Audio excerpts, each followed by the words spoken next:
À partir d'aujourd'hui, on va travailler sur les graphiques en mathématiques. Donc, on avait déjà travaillé sur les tableaux. Normalement, on sait lire, on sait construire, on sait comprendre les informations d'un tableau. Et bien maintenant, on va faire exactement la même chose avec les graphiques. Donc, les graphiques, il faut être capable de lire un graphique, de le comprendre, c'est-à-dire d'interpréter les données qui sont dans un graphique, et aussi de construire un graphique. Donc d'abord, on va voir quel type de graphique existe, et ensuite, comment ça fonctionne. Les graphiques, vous en aurez énormément au collège, que ce soit à lire, à comprendre, ou aussi à construire, que ce soit en mathématiques, en physique, en sciences, enfin bref, dans les matières scientifiques. Vous allez souvent être amené à travailler à partir de graphiques ou à travailler à faire vous-même des graphiques.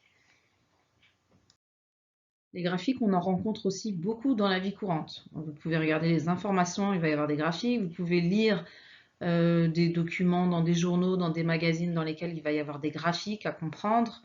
Donc vraiment, c'est très important de savoir comprendre un graphique.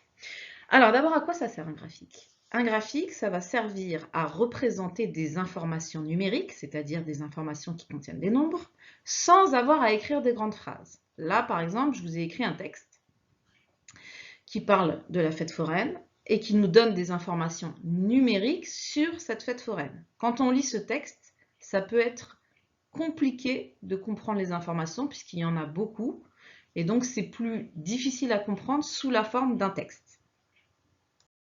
Du coup, les informations qui nous sont données dans ce texte, je vais les représenter sous la forme d'un graphique. Donc ici, il s'agit d'un graphique en courbe qu'on peut aussi, enfin il existe les graphiques en courbe ou graphiques linéaires. Donc voilà à quoi ça ressemble, vous en avez déjà vu, ça c'est sûr.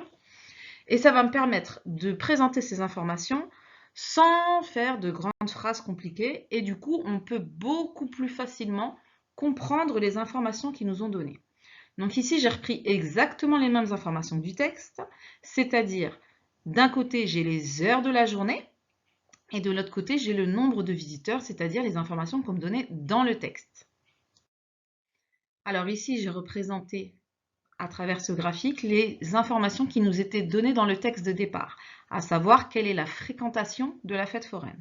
Du coup, j'ai deux axes dans ce graphique. D'abord l'axe horizontal, c'est-à-dire l'axe qui est à plat ou couché, si on dit ça de manière un peu plus familière. Sur cet axe horizontal, les informations qui me sont données, dans le cas de mon texte sur la fréquentation de la fête foraine, ce sont les heures de la journée. Je vois que ça commence à 9 h et que ça va jusqu'à 19 h. Donc, je peux me dire que la fête foraine est ouverte de 9 h à 19 h. Ensuite, j'ai le deuxième axe qui est l'axe vertical. D'accord? J'avais l'axe horizontal, maintenant j'ai l'axe vertical. L'axe vertical, celui qui est droit ou debout. Ok? Cet axe vertical, il me donne comme information le nombre de visiteurs. D'accord? Donc là, j'ai au départ 0 visiteur et au maximum, ça va jusqu'à 300 visiteurs. Maintenant que j'ai mes deux axes, mon axe horizontal et mon axe vertical, auquel j'ai donné un titre, puisque c'est important de savoir de quoi on parle dans un graphique, donc chaque axe doit avoir un titre, je n'ai plus qu'à mettre mes données, d'accord? Mes données, c'est-à-dire tout ce que j'avais dans le texte. À telle heure, il y a tant de visiteurs. À telle heure, il y a tant de visiteurs, etc. Donc là, j'ai placé tous mes points sur le graphique, c'est-à-dire le nombre de visiteurs par heure d'ouverture de la fête foraine. Avec un graphique, je peux tout de suite voir facilement quand ça augmente ou quand ça diminue. Un graphique, c'est très visuel, c'est très facile à lire. Ici, par exemple, je vois que j'ai le minimum de visiteurs, à savoir 120 visiteurs, à 9 h le matin. Et j'ai le maximum de visiteurs, à savoir 264 visiteurs, à 15 h. Donc, je vois vraiment très rapidement des informations importantes. Tous mes points que j'ai notés heure par heure du nombre de visiteurs, je peux les relier entre eux. Ça va me donner une courbe. À partir d'un graphique, je peux aussi répondre à des questions beaucoup plus facilement. Par exemple, à quelles heures y a-t-il eu moins de 200 visiteurs à la fête foraine? Pour le savoir, je vais me placer au niveau de mon axe vertical à 200, puisqu'on m'a dit que je voulais savoir quand est-ce qu'il y avait moins de 200 visiteurs. Ici, je trace un trait horizontal tout du long de la ligne des 200 visiteurs. Et je n'ai plus qu'à regarder quels sont les points qu'il y a en dessous de 200. Et je vois qu'à 9 h, à 10 h et à 13 h, j'ai eu moins de 200 visiteurs. Donc, je peux répondre rapidement à ma question. Donc, voilà comment lire et comprendre un graphique en courbe ou un graphique linéaire. Je n'oublie pas que j'ai un axe vertical et un axe horizontal, que chacun des axes doit avoir un titre. Et ensuite, que je place mes points pour mes différentes données, que je peux relier entre elles et ça va me donner une courbe. Voilà maintenant un autre type de graphique, le graphique en bâton ou histogramme. On a les deux noms pour ce type de graphique. Ici, on a pris l'exemple d'une classe dans laquelle on a demandé quels animaux de compagnie ils avaient à la maison. Donc, on a les différentes réponses des enfants. On voit que certains ont un chien, certains ont un chat, certains ont un autre animal. Donc là, ça peut être un cochon d'Inde, un poisson rouge, je ne sais quoi. En tout cas, ni un chien, ni un chat. Et certains n'ont pas d'animal de compagnie.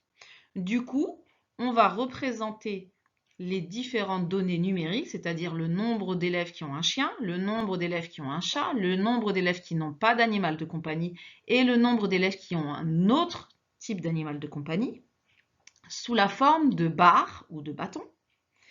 Et la différence avec le premier graphique, c'est qu'on ne peut pas relier ces barres, ces données entre elles. Le chat, le chien, l'autre, ou le fait de ne pas avoir d'animal de compagnie, ça ne peut pas être relié. Il n'y a pas un ordre, il n'y a pas de lien entre elles, entre ces informations-là. Donc, je ne peux pas utiliser un graphique en courbe. Pour un histogramme, je vais procéder de la même manière que pour un graphique en courbe. C'est-à-dire que j'ai un axe horizontal qui doit avoir un titre. Ici, dans l'exemple qu'on avait tout à l'heure, le titre, c'était le type d'animal.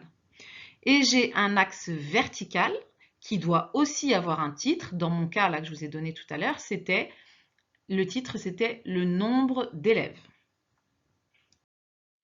Et enfin, le dernier type de graphique qui nous intéresse, c'est le diagramme circulaire qu'on appelle très souvent le graphique camembert. Donc, vous voyez, camembert, puisque forcément, il a la forme ronde du camembert, comme ça, et dans lequel on va pouvoir mettre les différentes parties. Donc ici, dans mon camembert, j'ai représenté exactement la même chose que dans mon histogramme, c'est-à-dire les animaux des élèves de la classe. Et là, dans ce disque, donc un camembert c'est un disque, je vais indiquer le nombre de chaque chose. Donc ici, il y en a 12 qui n'ont pas d'animal, donc en violet, j'ai les 12 qui n'ont pas d'animal. Il y en a 8 qui ont un chien, en bleu, j'ai les 8 qui ont un chien. Il y en a 6 qui ont un chat, donc en rouge, on va dire. Ce sont les 6 qui ont un chat. Et enfin, j'en ai 3 qui ont un autre animal de compagnie. Donc, en vert, j'ai mis les 3 qui ont un autre animal de compagnie. Pour un camembert, comme je vais utiliser des couleurs différentes, je suis obligée de mettre une légende à côté où je vais reprendre le code de la couleur et expliquer à quoi correspond chaque couleur. Puisque si je vous avais mis ce camembert comme ça, en ne mettant pas la petite légende à côté avec les petits carrés chien, chat, autre ou rien, eh bien vous n'auriez pas pu comprendre de quoi il s'agit. Du coup, maintenant, c'est votre tour. Vous allez prendre dans la pochette qui s'appelait OGD, on a mis ça comme titre avec Nadia, puisque Nadia m'a aidé à préparer le travail, donc j'en profite pour la remercier, même si elle n'écoute pas cette vidéo. Vous allez prendre dans la pochette que vous avez récupérée cette semaine à l'école, là vraiment la dernière pochette, la petite pochette sur laquelle le titre est OGD. Donc à l'intérieur de cette pochette, j'ai mis deux groupes de fiches différentes. Il y a les fiches sur lesquelles on travaille tout de suite, qui sont les fiches sur les tableaux, les graphiques, surtout les graphiques. Et la deuxième partie de fiches que j'ai mis de l'autre côté de la pochette, c'est les fiches sur la proportionnalité. Et ça, la proportionnalité, ça va venir après les graphiques. Donc, pour l'instant, vous prenez la fiche sur les graphiques. Au début de la fiche sur les graphiques, vous avez la leçon qui est pliée en deux sur lire un graphique. Donc ça, cette leçon-là, vous pouvez la coller dans votre cahier de mathématiques. Et ensuite, vous prenez la fiche numéro 1. Donc la fiche numéro 1, vous voyez, d'abord, vous avez une courbe de croissance, donc un graphique en courbe. Ici, c'est la courbe de croissance qu'on trouverait dans un carnet de santé.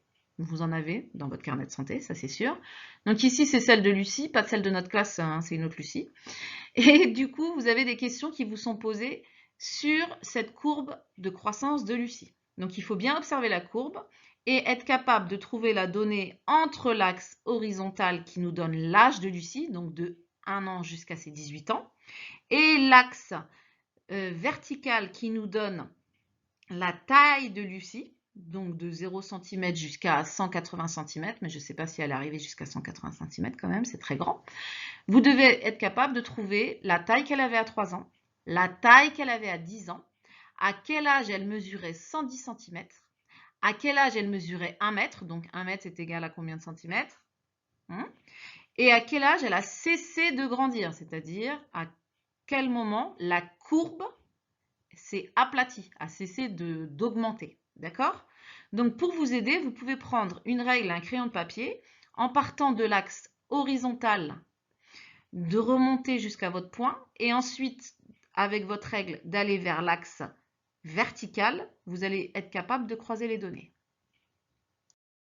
Ensuite, dans le deuxième exercice de cette fiche, vous avez aussi un graphique en courbe. Cette fois-ci, c'est un graphique qui vous donne les températures moyennes par mois en degrés pour les villes de Paris et Moscou. D'accord? Donc, vous avez un axe vertical qui vous donne les températures, donc qui part de 0 jusqu'à 20 pour les températures positives. Et puis, comme parfois il fait moins de 0 degré, vous avez de l'autre côté de cet axe vertical les températures qui descendent à moins 5, moins 10 ou moins 15 degrés. OK? Et sur l'axe horizontal, vous avez J, F, M, A, M, J, J, A, S, O, N, D. Donc, je ne sais pas si vous avez reconnu, mais il s'agit des mois de l'année, donc janvier, février, mars, avril, mai, juin, juillet, août, septembre, octobre, novembre, décembre. À partir de cet axe vertical et de cet axe horizontal, on vous a donné des informations pour Paris et pour Moscou. Donc là, moi, je vous ai surligné les courbes de Paris et de Moscou de couleurs différentes pour que vous voyez bien de quoi il s'agit. Donc Paris, c'est la courbe où les données sont représentées par des petits carrés. Et Moscou, c'est la courbe où les données sont représentées par des petits losanges. À partir de ça, pareil, on vous pose des questions pour savoir quels sont les 4 mois les plus chauds à Paris, donc c'est-à-dire là où la courbe va être la plus élevée. Quels sont les 4 mois les plus chauds à Moscou, donc là aussi, les 4 mois où la courbe de Moscou est la plus élevée.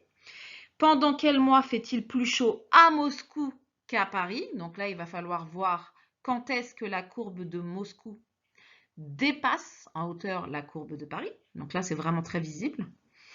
De combien de degrés varie la température à Paris pendant une année? Donc là, ça veut dire que vous devez faire un petit calcul, prendre le mois où la température est la plus chaude, prendre le mois où la température est la moins chaude et faire la différence entre le mois où la température est la plus chaude et le mois où la température est la moins chaude. Je vous donne un exemple.